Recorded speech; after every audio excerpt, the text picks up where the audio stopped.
ओम नमः शिवाय। हर हर महादेव। स्वागत है आप सभी का मेरे YouTube चैनल पर। आज मैं आपको सोमवार की कथा सुनाऊंगा। सोमवार की इस कथा का श्रवण करने से भोलेनाथ प्रसन्न होते हैं और भगवान भोलेनाथ प्रसन्न होकर के आशीर्वाद देते हैं। धन बढ़ता है, संतान का सुख मिलता है, शादी के योग बनते हैं, हर प्रकार की मनोकामनाएं पूरी हो जाती हैं। सोमवार के दिन सबसे पहले तो भगवान का आप पूजन करें। पूजन करने के बाद में भगवान के सामने दीपक जलाएं, बेलपत्र भगवान को समर्पित करें, नैवेद्य समर्पित करें और फिर इस कथा का श्रवण करें। आप सादा व्रत रखते हैं या सोमवार के 16 सोमवार के व्रत रखते हैं, उसी प्रकार से भगवान के सामने संकल्प करना है। एक समय मीठा या नमकीन भोजन किया जाता है। नमक का या मीठे का साथ आप एक टाइम खाना खा सकते हैं और पूरे नियम के साथ में इस व्रत को रखें। किसी के दूसरे का दिया हुआ अन्न नहीं खाएं और झूठ ना बोलें। घर में तामसिक भोजन आदि नहीं बनना चाहिए। पवित्रता के साथ में इस व्रत को रखें। भगवान आपकी हर मनोकामना पूरी करेंगे। इस बार तो योग बहुत अच्छे बन रहे हैं। प्राचीन समय की बात है, एक साहूकार था जो कि भगवान शिव का अनन्य भक्त था। नियमित रूप से भगवान शिव की पूजा किया करता था। उसका नियम था कि वह प्रत्येक सोमवार भगवान शिव की आराधना करता था और काफ़ी समय से उसका यह नियम चालू था। और उसके कोई संतान नहीं थी तो वह भगवान से संतान प्राप्ति के लिए भी प्रार्थना करता था कि प्रभु आप मेरी संतान की मनोकामना भी पूरी करें, क्योंकि जिस घर में पुत्र ना हो उस घर में अंधेरा रहता है, संतान ना हो उस घर में अंधेरा रहता है। इसलिए वह भगवान की नियमित रूप से पूजा करता था और काफ़ी साल पूजा करते करते हो गए। एक दिन साहूकार भगवान शिव की आराधना कर रहा था। उसी समय माता पार्वती ने कहा कि प्रभु यह आपका बड़ा भक्त है और काफ़ी समय से आपकी पूजा कर रहा है, आपको इसकी मनोकामना पूरी करनी चाहिए। भगवान शिव ने कहा, हे देवी, यह संसार कर्म क्षेत्र है। व्यक्ति जैसा कर्म करता है उसी प्रकार से फल की प्राप्ति होती है। यह साहूकार संतान प्राप्ति के लिए मेरी पूजा कर रहा है, लेकिन मैं क्या करूं जब इसके भाग्य में संतान का सुख है ही नहीं है। माता पार्वती ने कहा कि प्रभु इसके भाग्य में तो संतान का सुख नहीं है, लेकिन आप तो दे सकते हैं। आप तो देवों के देव महादेव हैं और जब इसके भाग्य में संतान का सुख नहीं है तभी तो ये आपकी पूजा कर रहा है। भगवान शिव ने कहा, ठीक है देवी, आपके कहने पर मैं से एक संतान का पुत्र का वरदान देता हूँ, लेकिन वह 12 साल ही जीवित रहेगा।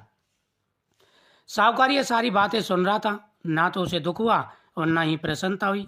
वह वापस अपने घर आया और नियमित जैसे प्रतिदिन अपने कार्य करता था करने लगा। कुछ समय के बाद में उसकी पत्नी गर्भवती हुई। भगवान शिव की कृपा से एक सुंदर पुत्र का जन्म हुआ। हर्षोल्लास के साथ में जन्मदिन मनाया जाने लगा और साहूकार भी जन्मदिन मना रहा था, लेकिन अंदर से दुखी था, क्योंकि उसे पता था कि बेटा उसका अल्पायु है। लेकिन उसने कहा, खैर कोई बात नहीं है, जब भगवान ने मुझे संतान का सुख दिया है तो बाकी सब उनकी इच्छा, आगे करने वाले वही हैं। अब 11 साल का लड़का हुआ तो उसकी पत्नी बोली, देखो जी, लड़का 11 साल का हो गया है, क्योंकि पहले समय में कम उम्र में ही शादी किया करते थे। पर अब हमारा बेटा 11 साल का हो गया तो इसकी शादी कर देनी चाहिए।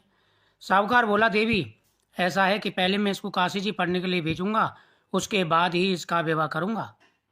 उसने अपने साली को बुलाया और कहा कि ऐसा करो, इसे काशी जी पढ़ने के लिए ले जाओ और रास्ते में दान पुण्य करते जाना। मामा भांजे काशी जी के लिए चल दिए। बहुत सारा धन लिया, रास्ते में दान पुण्य करते जा रहे थे। एक नगरी में उन्होंने पड़ाव डाला, वहाँ की धर्मशाला में रुके। उस धर्मशाला में एक बारात आई हुई थी, क्योंकि जहाँ पर ये रुके हुए थे वहाँ के राजा की कन्या का विवाह था और वर वही था जो उस धर्मशाला में बैठा हुआ था जिसमें ये बैठे हुए थे। अब राजा के जो लड़का ब्याने आया था, उस लड़का का जो पिता था उसे टेंशन थी, क्योंकि वो लड़का एक आंख सिखाना था। अब जैसे ही साहूकार के लड़के पर उसकी नज़र पड़ी तो उसके मन में एक लालच आया। उसने कहा, क्यों ना फेरों का काम इसी लड़के से करा लिया जाए, बाकी कार्य जो है देखा जाएगा। एक बार फेरे हो जाएं फिर क्या टेंशन है। अब उसने उसके मामा से कहा, मैं आपको बहुत सारा धन दूंगा और फेरों को काम आप करा दीजिए। उसका मामा जो है तैयार हो गया।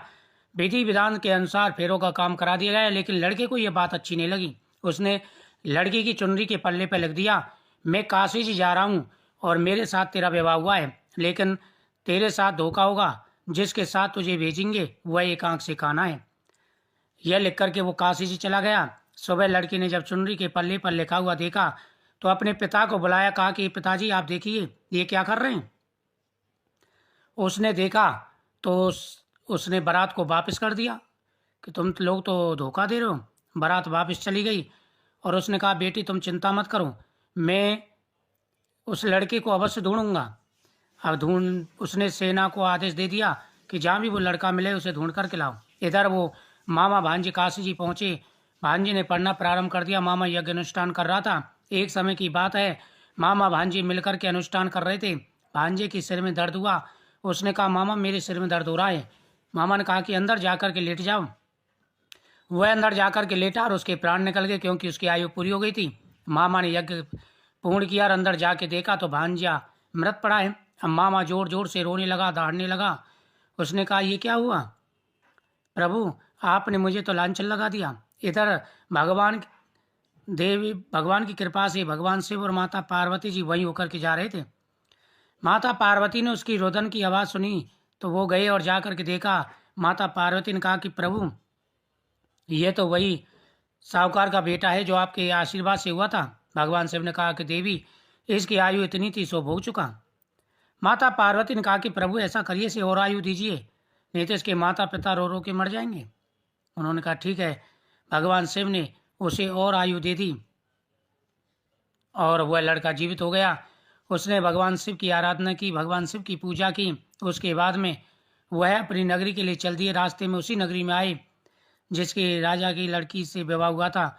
राजा ने उनको पहचान लिया और अपने साथ राजमहल में ले गए। इधर लड़की बड़ी प्रसन्न हुई। लड़की ने देखा उसका पति वापस आ गया है। अब काफ़ी समय उन्हें वहाँ पर रहते रहते हो गया। एक दिन लड़के ने कहा कि देखो अपने पिता से कहो अब हमें चलना चाहिए, क्योंकि हमें काफ़ी समय यहाँ पर हो चुका है। उन्होंने कहा ठीक है कोई बात नहीं है, मैं कह देती हूँ। उसने जाकर के अपने पिता से कहा। पिता ने राजा ने कहा कि बेटी ये तो अच्छी बात है, आपको अपने घर जाना चाहिए।